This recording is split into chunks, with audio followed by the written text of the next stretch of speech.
Chapter 2, in which Passepartout is convinced that he has at last found his ideal.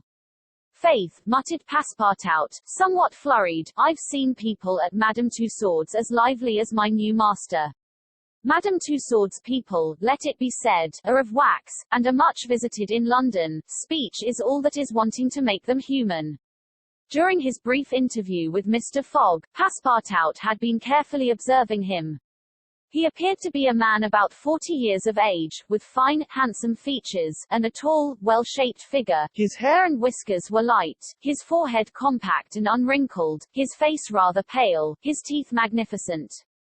His countenance possessed in the highest degree what physiognomists call repose in action, a quality of those who act rather than talk. Calm and phlegmatic, with a clear eye, Mr. Fogg seemed a perfect type of that English composure which Angelica Kauffmann has so skillfully represented on canvas. Seen in the various phases of his daily life, he gave the idea of being perfectly well balanced, as exactly regulated as a Leroy chronometer. Phileas Fogg was, indeed, exactitude personified, and this was betrayed even in the expression of his very hands and feet, for in men, as well as in animals, the limbs themselves are expressive of the passions.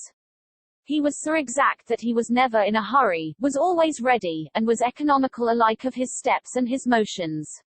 He never took one step too many, and always went to his destination by the shortest cut. He made no superfluous gestures, and was never seen to be moved or agitated. He was the most deliberate person in the world, yet always reached his destination at the exact moment. He lived alone, and, so to speak, outside of every social relation, and as he knew that in this world account must be taken of friction, and that friction retards, he never rubbed against anybody. As for Passepartout, he was a true Parisian of Paris. Since he had abandoned his own country for England, taking service as a valet, he had in vain searched for a master after his own heart. Passepartout was by no means one of those pert dunces depicted by Molière with a bold gaze and a nose held high in the air. He was an honest fellow, with a pleasant face, lips a trifle protruding, soft-mannered and serviceable, with a good round head, such as one likes to see on the shoulders of a friend. His eyes were blue, his complexion rubicund, his figure almost portly and well-built, his body muscular, and his physical powers fully developed by the exercises of his younger days. His brown hair was somewhat tumbled, for, while the ancient sculptors are said to have known 18 methods of arranging Minerva's tresses, Passepartout was familiar with but one of dressing his own. 3 strokes of a large tooth comb completed his toilet. It would be rash to predict how Passepartout's lively nature would agree with Mr. Fogg. It was impossible to tell whether the new servant would turn out as absolutely methodical as his master required. Experience alone could solve the question.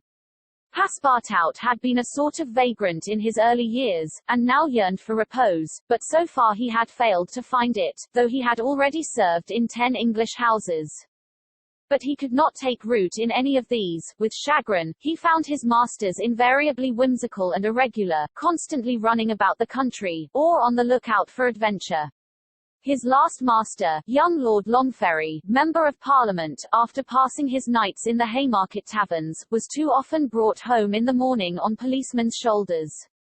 Passepartout, desirous of respecting the gentleman whom he served, ventured a mild remonstrance on such conduct, which being ill received, he took his leave.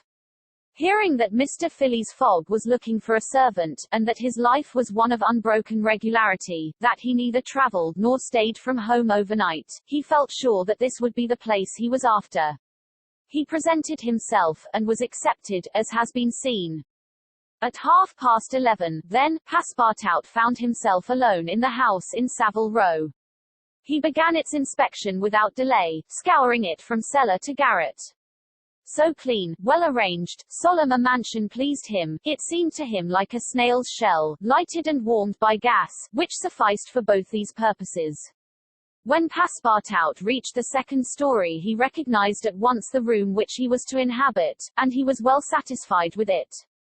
Electric bells and speaking tubes afforded communication with the lower stories, while on the mantel stood an electric clock, precisely like that in Mr. Fogg's bedchamber, both beating the same second at the same instant.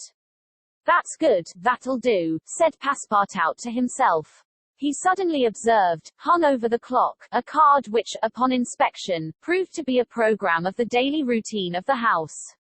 It comprised all that was required of the servant, from 8 in the morning, exactly at which hour Phileas Fogg rose, till 11:30, when he left the house for the Reform Club, all the details of service, the tea and toast at 23 minutes past 8, the shaving water at 37 minutes past 9, and the toilet at 20 minutes before 10.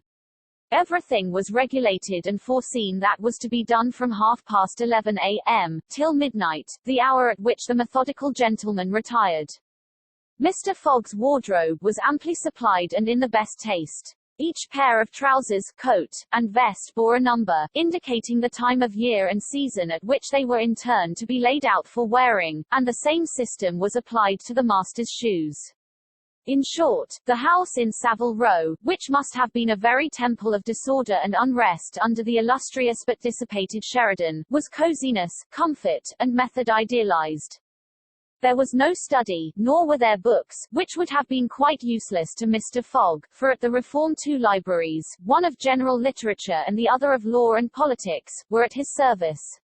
A moderate-sized safe stood in his bedroom, constructed so as to defy fire as well as burglars, but Passepartout found neither arms nor hunting weapons anywhere. Everything betrayed the most tranquil and peaceable habits.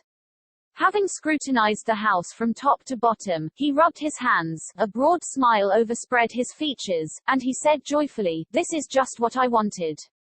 Ah, we shall get on together, Mr. Fogg and I.